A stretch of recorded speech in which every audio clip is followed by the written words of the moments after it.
Hi students, నేను మీ physics Ramesh sir from Right Path YouTube channel. ఈరోజు మనము గ్రూప్ 2 మరియు గ్రూప్ 3 ఎగ్జామ్లో భాగంగా భారతదేశంలో ఎన్ని రకాల రోదసి నౌకలు ఉంటాయి, భారతదేశంలో ఎన్ని రకాల కృత్రిమ ఉపగ్రహాలు ఉంటాయి, మరి ఆ రోదసి నౌకలు ఆ కృత్రిమ ఉపగ్రహాలను ఎలాంటి కక్షలలోకి తీసుకెళ్తాయి అనేటటువంటి అంశాలను మనం ఇప్పుడు చర్చించుకోబోతున్నాం. చూడండి, భారతదేశంలో 4 రోదసి నౌకలు ఉన్నాయి. ఒకటి ఎస్ఎల్వి. ఎస్ఎల్వి అంటే శాటిలైట్ లాంచింగ్ వెహికల్. చూడండి, ఇది 150 కిలోమీటర్ల ఎత్తులోకి ప్రయాణం చేయగలుగుతుంది. రెండవది ఏంటిదమ్మా అంటే ఏఎస్ఎల్వి అన్నమాట. ఇది అగ్మెంటెడ్ శాటిలైట్ లాంచింగ్ వెహికల్. చూడండి అమ్మా, ఇది 450 కిలోమీటర్ల ఎత్తులోకి ప్రవేశించగలుగుతుంది. మూడవది ఏంటిదమ్మా అంటే పిఎస్ఎల్వి. సో పిఎస్ఎల్వి అంటే polar satellite launching vehicle. Polar satellite launching vehicle అమ్మా, ఇది 500 కిలోమీటర్ల నుండి 1500 కిలోమీటర్ల ఎత్తు వరకు వెళ్ళగలుగుతుంది. భారతదేశంలో ఇస్రో యొక్క నడుస్తున్న లేదా పరిగెడుతున్న అశ్వము అంటారు. Moving or running horse of ISRO అని చెప్పేసి మనం పోలార్ శాటిలైట్ లాంచింగ్ వెహికల్ ని అనడం జరుగుతూ ఉంటుంది. మూడవది జిఎస్ఎల్వి అన్నమాట. ఇక్కడ జి అంటే geo synchronised satellite launching vehicle. Geo synchronised satellite launching vehicle అన్నమాట. ఇది 36,000 కిలోమీటర్ల ఎత్తు వరకు అవతల, అంటే 36,000 కిలోమీటర్ల అంత ఎత్తు కంటే ఇంకా ఎక్కువ ఎత్తుకు ప్రయాణం చేయగలుగుతుంది. అంటే ఇక్కడ మన భారతదేశంలో 4 రకాల రోదసి నౌకలు స్పేస్ వెహికల్స్ ఉన్నాయి. ఈ 4 రకాల రోదసి నౌకలు భారతదేశంలోని ఏ ఉపగ్రహాన్ని తీసుకెళ్తున్నాయి. అప్పుడు మనం భారతదేశంలో ఎన్ని రకాల కృత్రిమ ఉపగ్రహాలు ఉంటాయన్న విషయాన్ని మనం తెలుసుకోవాల్సినటువంటి అవసరం ఉంటుంది. చూడండి, మన భారతదేశంలో రోహిణి శాటిలైట్ అన్నమాట. ఫస్ట్ది రోహిణి శాటిలైట్. చూడండి, ఇది ఎందులో వెళ్తుంది? ఎస్ఎల్వి రోదసి నౌకలో వెళ్తుంది. రెండవది stretched Rohini satellite. Stretched Rohini satellite అన్నమాట, స్రాస్. ఓకేనా? మామూలుగా ఈ స్రాస్ కృత్రిమ ఉపగ్రహాలు ఎందులో వెళ్తాయమ్మా అంటే ఏఎస్ఎల్వి రోదసి నౌకలో వెళ్తాయి. చూడండి, మూడవది Indian remote sensing satellite. Indian remote sensing satellite అన్నమాట.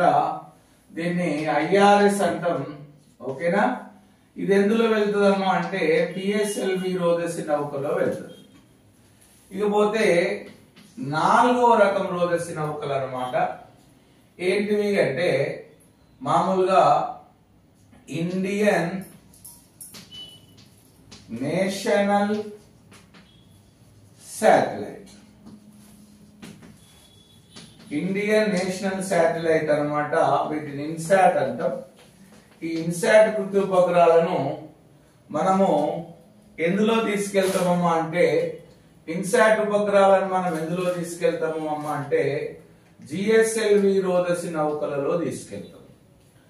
జిఎస్ఎల్వి రోదసి నౌకలలో తీసుకెళ్తాం. కాబట్టి మన భారతదేశంలో 4 రకాల కృత్రిమ ఉపగ్రహాలు ఉన్నాయి. ఒకటి ఆర్ఎస్, రెండవది ఏంటిదమ్మా అంటే స్రాస్, మూడవది ఏంటిదమ్మా అంటే ఐఆర్ఎస్ అన్నమాట, నాలుగవది ఏంటిదంటే ఇన్సాట్ అన్నమాట. చూడండి, ఆర్ఎస్ ఉపగ్రహాలను మనం ఎస్ఎల్విలో తీసుకెళ్తున్నాం, స్రాస్ ఉపగ్రహాలను ఎందులో తీసుకెళ్తున్నాం మనం ఏఎస్ఎల్విలలో తీసుకెళ్తున్నాం, ఐఆర్ఎస్ ఉపగ్రహాలను మనము పిఎస్ఎల్విలో తీసుకెళ్తున్నాం అన్నమాట, ఇన్సాట్ ఉపగ్రహాలను జిఎస్ఎల్విలో తీసుకెళ్తున్నాం. రైటా? ఇలా 4 కృత్రిమ ఉపగ్రహాలను 4 రకాల రోదసి నౌకలలో తీసుకెళ్తున్నాం. ఇప్పుడు మనకు కావాల్సింది ఏంటంటే ఇవి ఎక్కడికి వెళ్తాయి అంటే అంతరిక్షంలో ఒక నిర్దిష్టమైన కక్షలో పరిభ్రమణం చేస్తూ ఒక నియమితమైన ప్రాంతంలో గాని లేదా దేశం చుట్టూ గాని ఒక నగరం చుట్టూ గాని తిరుగుతూ వాతావరణాన్ని, సముద్రాలను, సహజ వనరులను అధ్యయనం చేస్తూ ఉన్నాయి.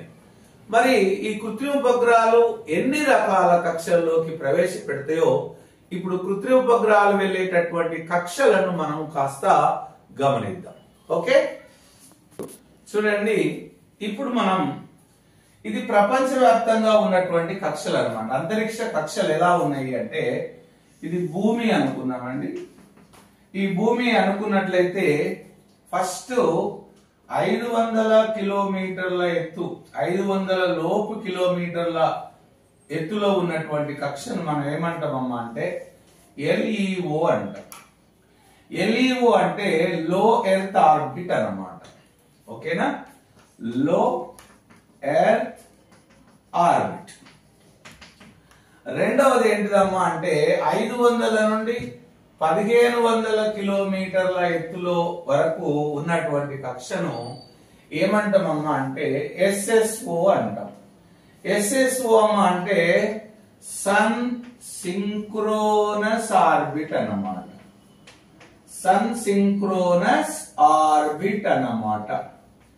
Sun synchronous orbit SSO. అట్లా కాకుండా ఈ భూమి ఉపరితలం నుంచి 36,000 కిలోమీటర్ల ఎత్తు అవతల, అబౌవ్ 36,000 కిలోమీటర్స్, 36,000 కిలోమీటర్ల ఎత్తు అవతల ఉన్నటువంటి కక్షను మనము జిఎస్ఓ అంటాం. జిఎస్ఓ అంటే geostationary orbit. Geostationary orbit అన్నమాట.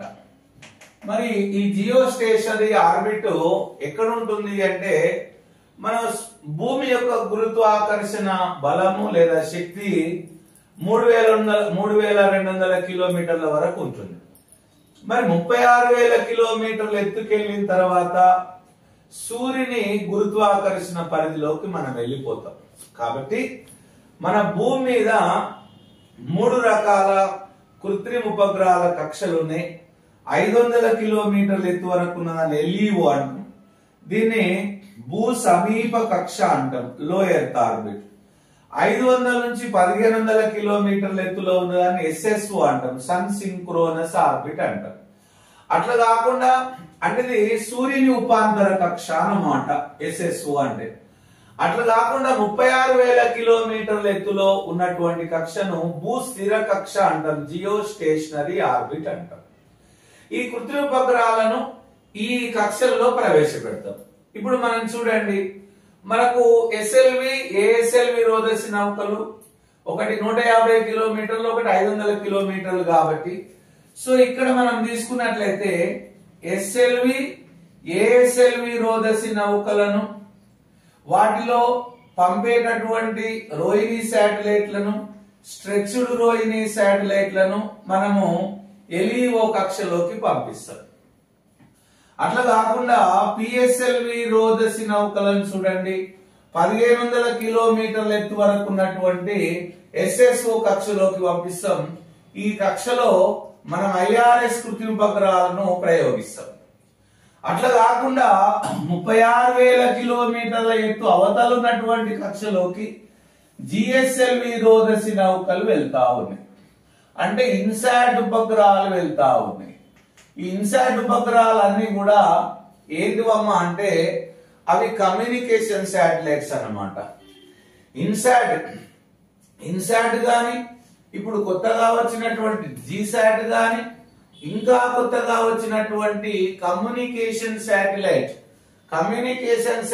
సిఎంఎస్ అన్ని కూడా ఇవి 36,000 కిలోమీటర్ల ఎత్తులోకి వెళ్తాయి. అట్లా కాకుండా ఐఆర్ఎస్ ఉపగ్రహాలన్నీ కూడా ఎక్కడ ప్రవేశపెట్టబడతాయి అంటే ఎస్ఎస్ఓ కక్షలోకి ప్రవేశపెట్టబడతాయి. సో మన భారతదేశంలో ఎస్ఎల్వి, ఏఎస్ఎల్వి, పిఎస్ఎల్వి, జిఎస్ఎల్వి అనేవి 4 రోదసి నౌకలు. అదే విధంగా Rohini satellites, stretched Rohini satellites, Indian remote sensing satellites, Indian national satellites, ఇవన్నీ కూడా కృత్రిమ ఉపగ్రహాలు. మరి ఈ కృత్రిమ ఉపగ్రహాలను మనం 3 రకాల కక్షలలోకి ప్రవేశపెట్టబడుతుంది. ఒకటేంటిదమ్మా అంటే ఎల్ఈఓ, లో ఎర్త్ ఆర్బిట్. రెండవది ఏంటిదమ్మా అంటే మనకు ఎస్ఎస్ఓ, సన్ సింక్రోనస్ ఆర్బిట్. మూడవది ఏంటిదమ్మా అంటే జిఎస్ఓ అన్నమాట, జియో స్టేషనరీ ఆర్బిట్. చూస్తూనే ఉండండి మీ physics Ramesh sir from Right Path YouTube channel.